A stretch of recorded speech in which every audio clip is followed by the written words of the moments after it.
آل محمد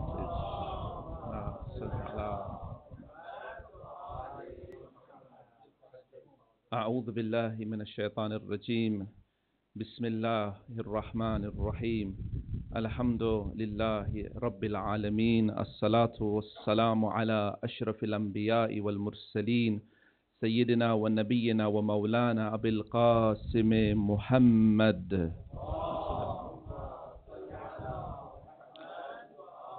وآله الطيبين الطاهرين المعصومين. أما بعد، قال إمام علي عليه السلام: معرفة النفس أنفع المعارف. صدق إمامنا صلى على محمد وآل محمد صلى على آل محمد.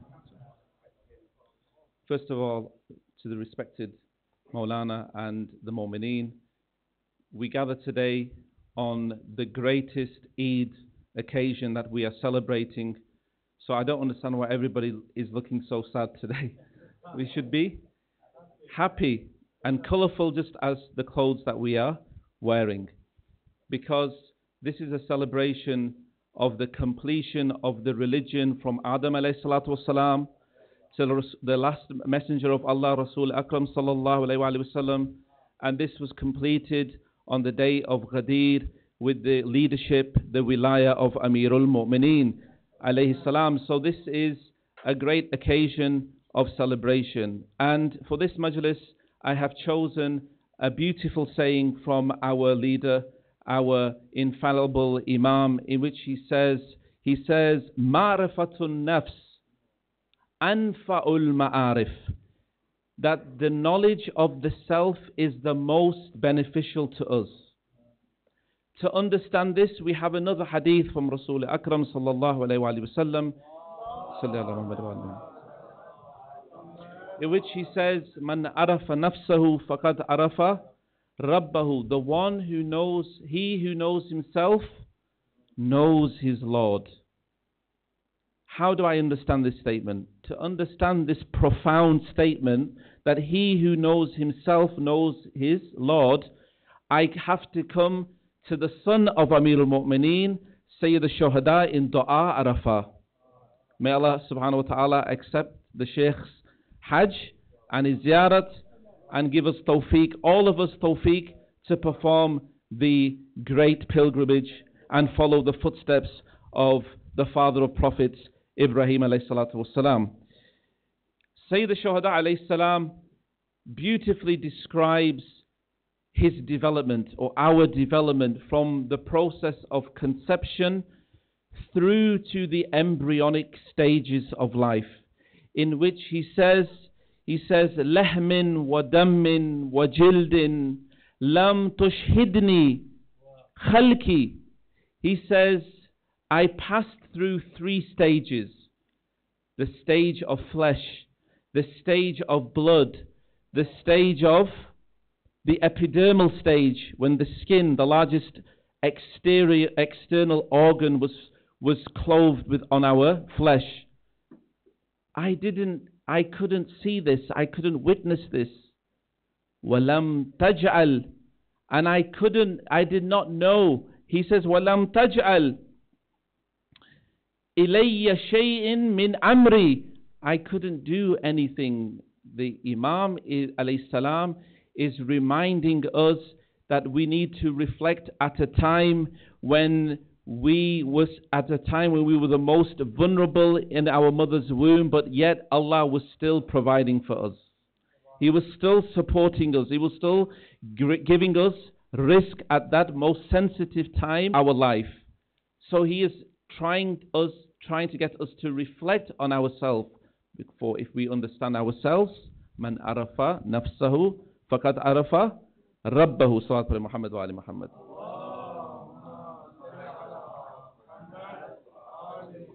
But the problem is that I don't have time to know myself.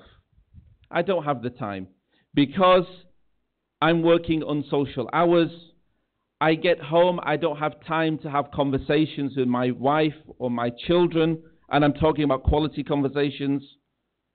And then we ask, why is it that children in the United Kingdom are the most unhappiest children in the world, according to a report in January 2018. The most unhappiest children in the entire world. I don't even have time to pray. And even when I do pray, I don't even know what I'm reciting. Because we're working the unsocial hours, we have to make up the prayers for the entire day. So I lay out the musalla. Sometimes I don't even have time to even lay out my musalla. And I'm offering all my salah. I don't even know what I'm reciting. In fact, if you look at Tawdih al-Masail, we are told that if we don't know what we are doing at the time of salah, this invalidates the prayer. So if we're in our thoughts and we're not focused and we don't even know what we're reciting, this is a means of invalidating the prayer. Salat ala Muhammad wa ali Muhammad.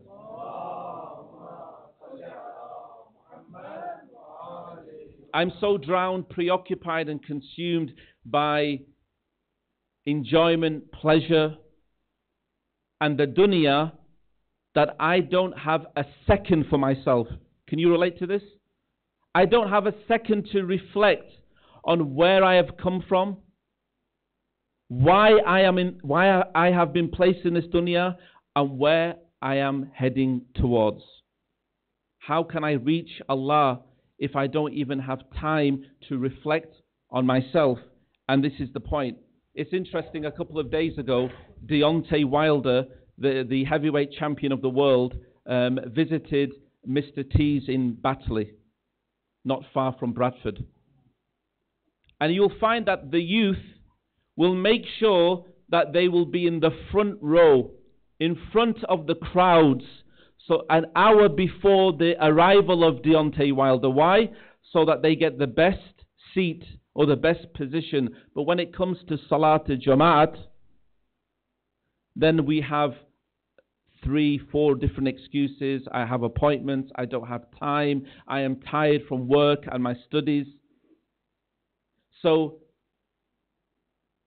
attending the musalla and standing at the front row right behind the sheikh, which carries the most reward, is too much of an ask for us.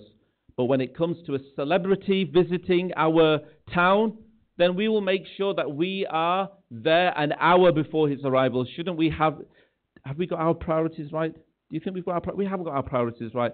Surely we should be here before even the Maulana arrives. In fact, it's mustahab. Maulana will tell us it's mustahab to be sat in the rows before the Maulana arrives. You probably, if you've prayed in Syria, if you've prayed in Iran, in Iraq, the rows are completely full.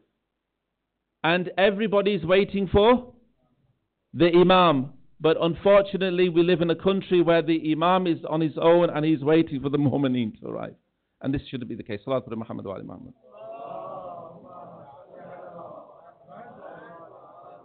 That salawat is going to put me to sleep. A louder salawat, please. Allahumma salli ala Muhammad. Allahumma salli ala Muhammad wa ali Muhammad.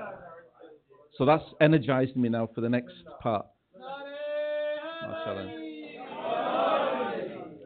So I know what you're going to say. Maulana, you've described the problems that we have in the time we are living. The question is, what is the solution? And inshallah, we will answer the question by addressing the following point. What does a Ghadiri household look like, sound like, and feel like? And if we can answer this today, and if we can take something away, this is not a lecture to you, by the way. This is a lecture first to myself, to my family, a reminder to myself, my family, and then a reminder to everybody gathered on this great occasion. Why do I mention family? Why is the family important? Well, we know that on the Eid al-Mubaila, on the Eid in which the Prophet of Islam sallallahu alaihi wasallam went towards the Christians of Najran for a debate. Did he go alone? He was commanded to take his family. You see the importance of the family unit. It's the unit of society. So we have to take our family with us. So it's important. The solution for the problems that we have in our society, that we find in our homes, is this question. This very important question. What does a Ghadiri household look like, sound like, and feel like? And if you want to know the answer to this, and want to check it as a criteria, as I will check it as a criteria, recite aloud salawat ala Muhammad wa ala Muhammad.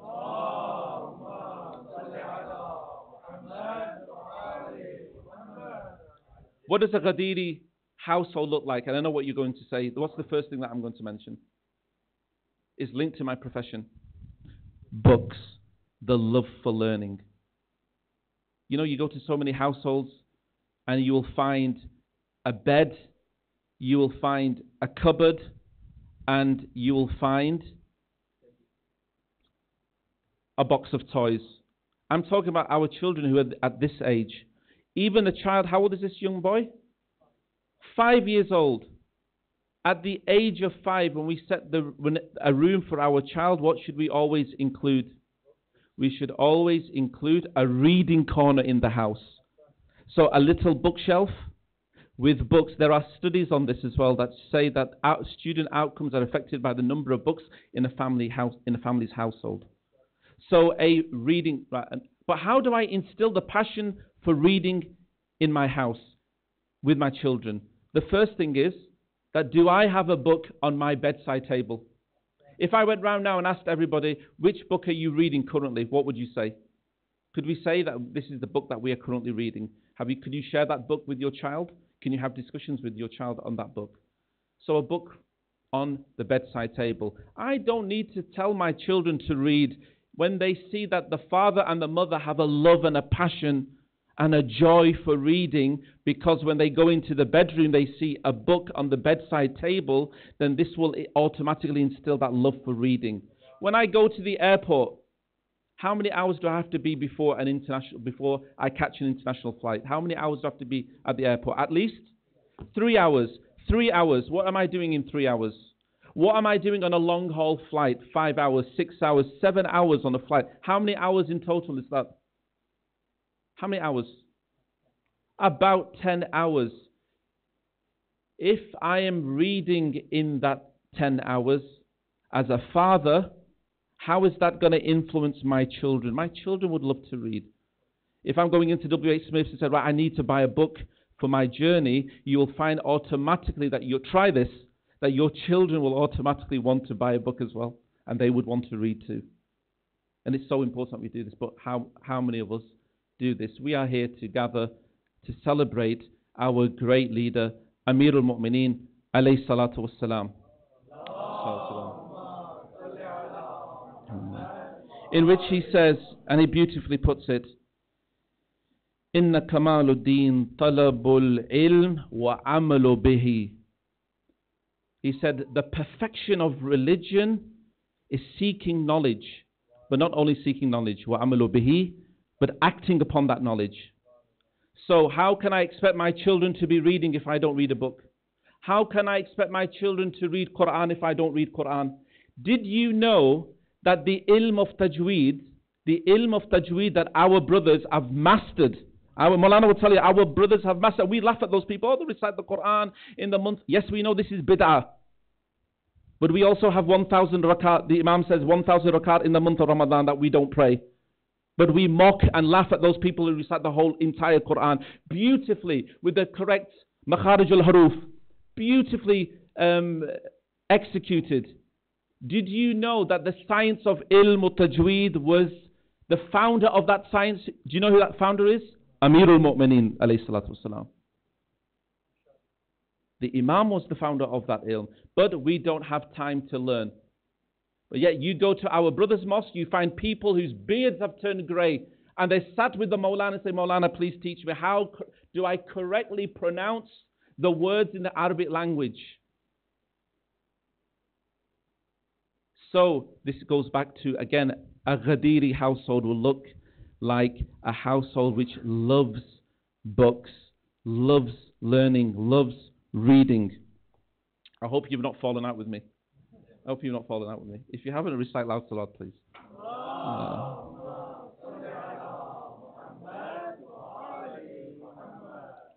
Maulana will tell you that when we attend the madrasa, the hawza, the first lesson in Arabic grammar, what are we taught?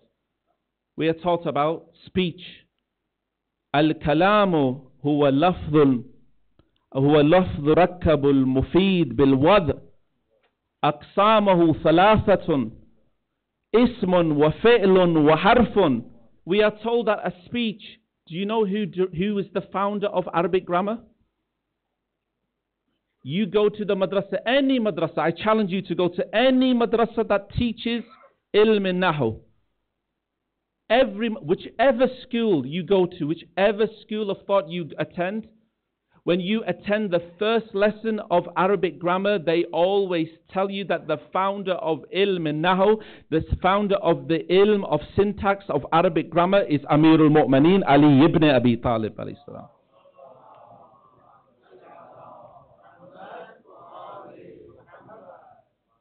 Why is that important? Let me illustrate why that is important. Abu al-Aswad al-Du'ali, the companion of Amir al-Mu'mineen, notices that people are reciting the Quran incorrectly. For example, on one occasion he heard somebody recite in the Quran, in Surah Tawbah, أَنَّ اللَّهَ بَرِيءٌ مِّنَ الْمُشْرِكِينَ وَالرَّسُولِهِ. And he tells Amir al-Mu'mineen that people are reciting like this. The actual text in the Quran is أَنَّ اللَّهَ بَرِيءٌ مِّنَ الْمُشْرِكِينَ وَالرَّسُولَهُ. So you should say رَسُولَهُ, but what was this person pronouncing? رَسُولَهِ. Do you know how that changes the meaning of the Quran? Of the meaning of that ayah? That ayah means that Allah is disconnected from the mushrikeen, the polytheists, and na'udzu billah, the Prophet. You see, this is a statement of kufr, a statement of infidelity. Whereas what the actual meaning is, when you pronounce it correctly with the correct vowels, it means that indeed Allah is disconnected from the mushrikeen, and Rasulullah is also disconnected from the mushrikeen as well.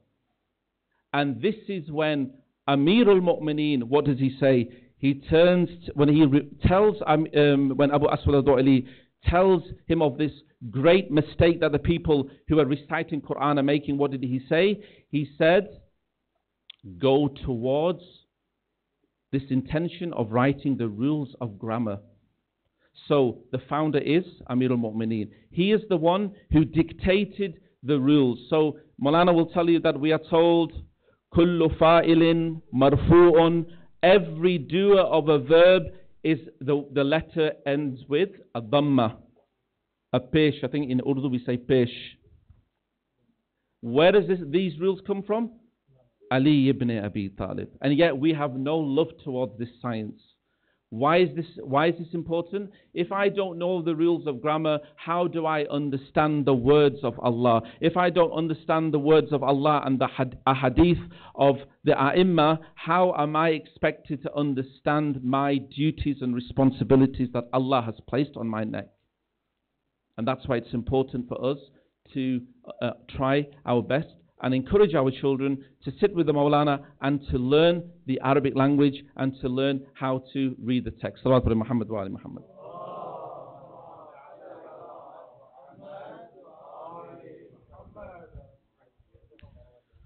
So what does by the way, which is very interesting, on the subject of what a Ghadiri household looks like, we said it's a household with books, a love for learning, a passion for ilm and books, and research and inquiry. Those people who read, and this is a very interesting point that I came across, a research suggests those people who read and acquire knowledge are less likely to suffer from Alzheimer's disease. Did you know this? Amazing research that you come across.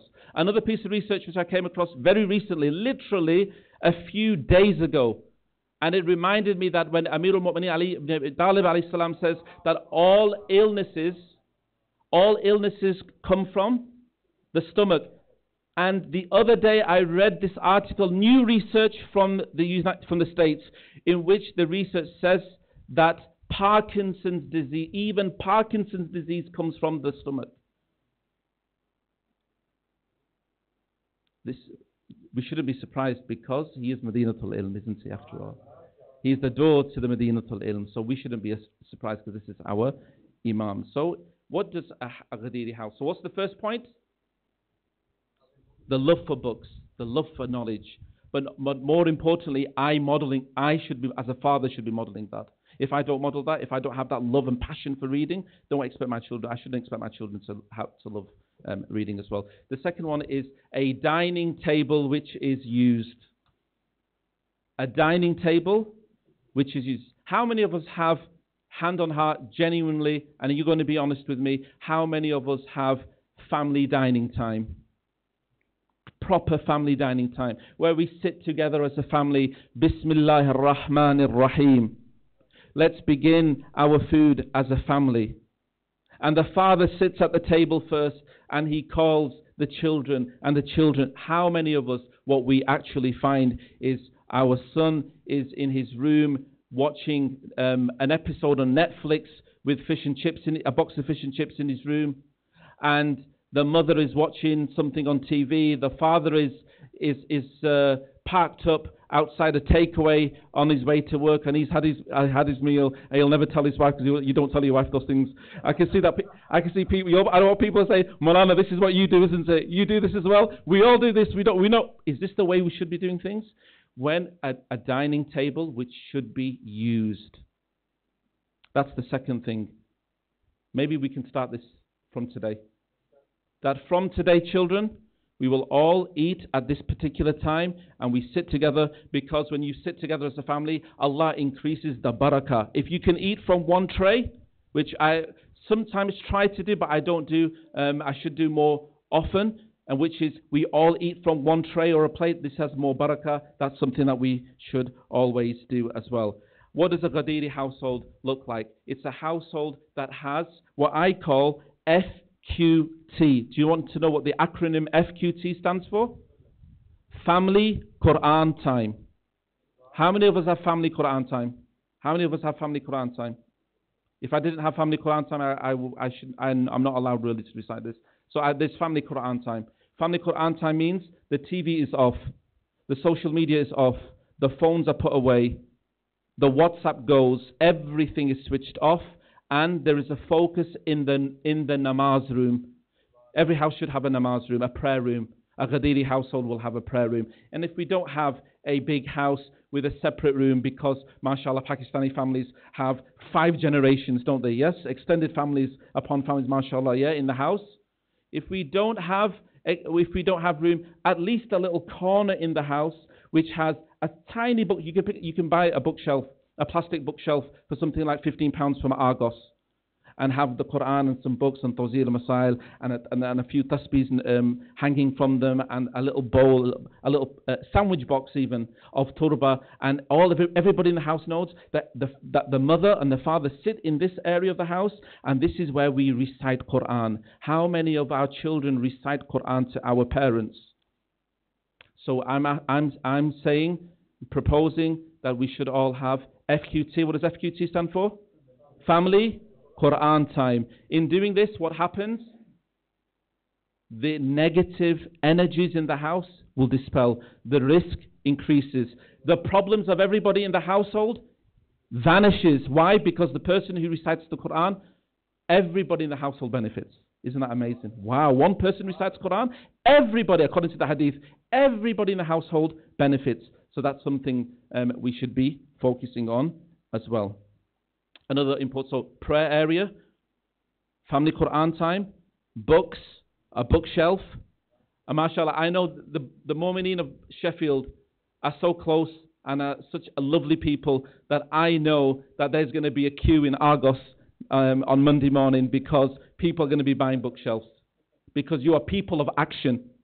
You have, mashallah, this is one thing I've noticed, Maulana's noticed as well, that I can't narrate, mention these type of lectures in some places, some of the others, you know this.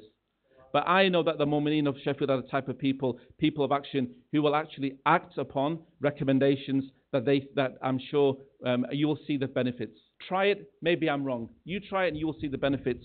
You will see the barakah and the tranquility and the peace in your household increase, appreciate, and expand, inshallah.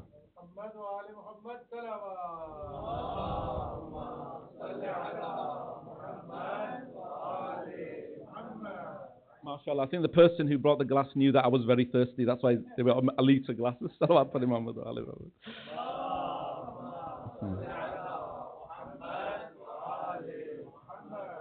An area to relax. An area for recreation. How many times do we play with our children? Who was it that played with the children of Amirul Mu'mineen? Who acted like a child and would play with Hassan and Hussein when they were children? Alayhim salam. Wasn't it Rasulullah himself? How many of us play with our children? How many? Snakes and ladders, for example, even. How many of us play? It's so important because it develops a bond, a relation with the parent and the child. So playing a place in the house for relaxation. But Mullah, I'm so busy being busy that I don't even have time for it, even to sit down for a second. I've got time for everything else. I've got time to check my Instagram, my WhatsApp and Facebook and all my social feeds when I come home.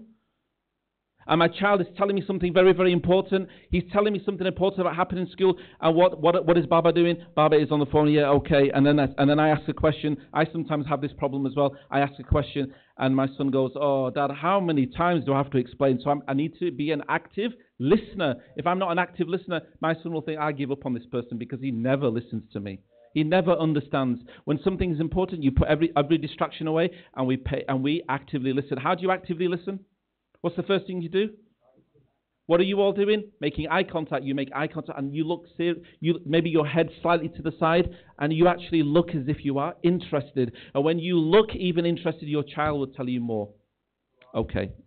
Inshallah, that's something that we need to practice. So a recreation area. So that's one of the things that we need to do. So what does a Ghadiri household, how much time do I have? I'm finishing now? It's about 12 minutes. Okay. What does a Ghadiri household feel like? How should it feel? What do you think? Can I ask the audience, what do you think of, whilst I take a sip of water, what do you think? Can you contemplate and think and imagine, what does a Ghadiri, because we love Amirul Mu'mineen, yes, we all love him. This is why we're here. It's beautiful weather outside, weather for having an ice cream, yes, brother, yeah? Ice cream and a pizza outside with the friends. But why are we here? Because the love of Amirul Mu'mineen. MashaAllah. May Allah bless all of you. May Allah increase your tawfiqat. May Allah Azza wa Jal, by the right of Amirul Mu'mineen, increase your rizq, your love, your tawfiqat. May Allah subhanahu wa ta'ala shower His blessings on your children. May Allah subhanahu wa ta'ala have mercy on all of your marhumeen. Because I admire the Mu'mineen who bring their children and make an effort. I think I might have. That's something that we need to do. We need to make more of an effort. Anyway, feel. What does a Ghadiri household feel like? So, did you think about this? Think about this while I take a sip.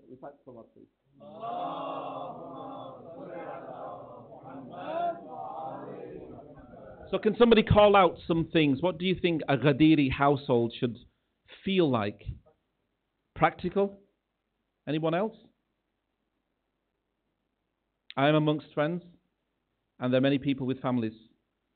Practical. Do you think it should feel free? Sometimes we place too many restrictions on our children. Too strict with everything.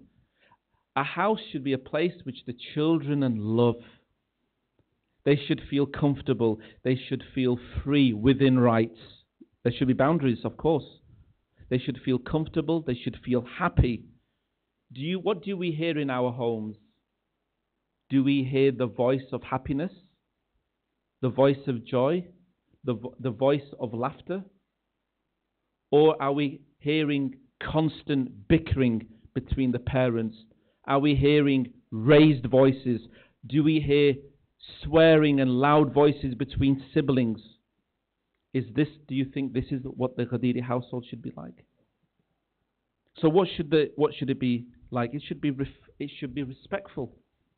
It should be respectful. It should be a household with the highest of morals. But I expect my child to do this. I expect my child to knock on the door and to say Salamu Alaikum, and to say Bismillah ar-Rahman ar-Rahim, and when he goes down the stairs, he should say Subhanallah when he goes up the stairs.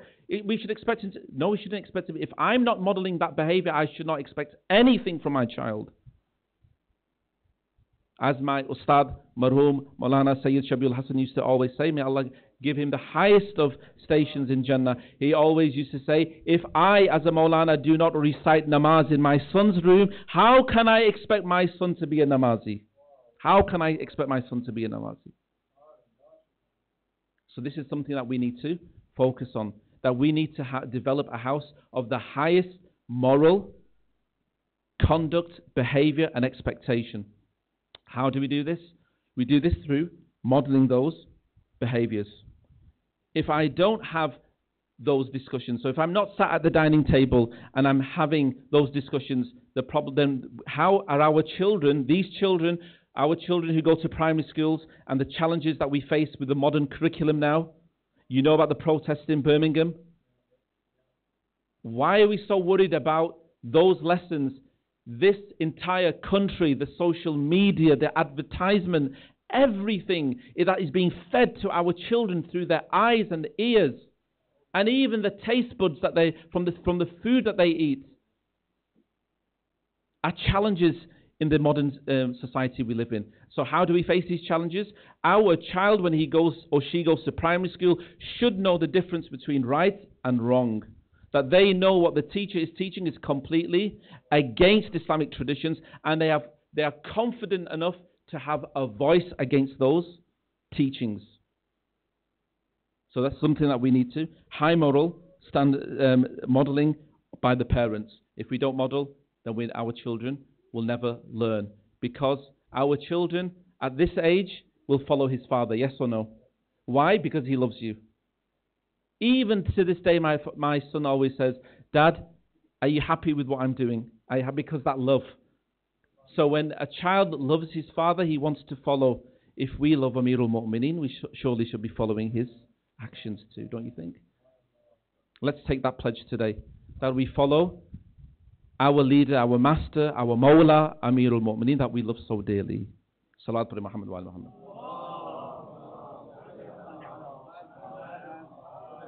And finally, what does a Ghadiri household sound like? What do you think a Ghadiri household sound like? It sounds like a household with praise. How many times do we praise our children about, MashaAllah, Beti, that's very good.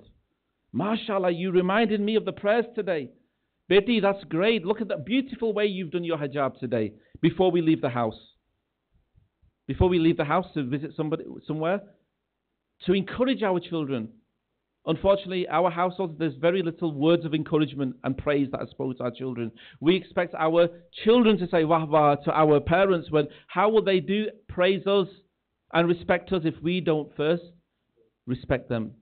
So we show that respect, and there should be words of praise, there should be words of encouragement, and there should be words of love. And the people who are married, especially the husbands, will not like this hadith. I hope they don't fall out with me, but there's a beautiful hadith in which we are told, when a man tells his wife that I love you, la yadhhab min kalbik abada. When a man tells his wife that I love you, we don't even have time to write I love you on the anniversary card. We don't even remember the anniversary, wedding anniversary. Our children, Baba, you've been married for 30 years. We've forgotten. 30 years is like a prison sentence. We can't write the words, let alone speak it. But if you say I love you to your wife, the hadith tells us these words will never leave the heart of that woman forever. Now, if I love my wife, do you think that will increase or decrease the respect of the children towards the mother? What do you think? So when I speak words of love, of encouragement, of praise, this all helps towards developing the love of the child towards the mother. And what usually happens, the mother will say, don't you know under my feet there's Jannah? But how is a child going to show the respect if there's not that love and respect in the house? So that's something that we all need to do. And with this, we ask Allah subhanahu wa ta'ala, بِحَقِّ Muhammad wa Ali Muhammad, by the right of Amir al-Mu'mineen, by the right of the 14 infallibles, to give us tawfiq, so that when we return to our house today, after this Eid celebration, it didn't sound like a celebration, did it?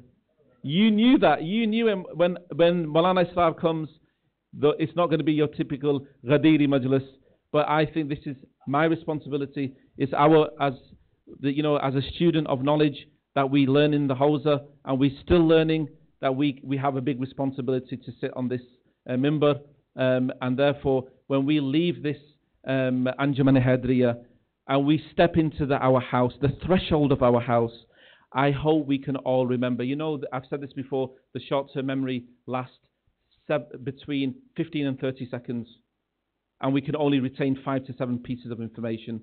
Quickly, now make a mental note of the 3 things, not 5, 20, 3 things that you can do to change your house so it sounds like, it feels like, and it looks like the household that our Imam of our time would be so proud to see. And with this, we ask Allah subhanahu wa ta'ala to accept our amal, to accept this majlis, and also to give us tawfiq to act upon the beautiful sayings that we mentioned today in this program.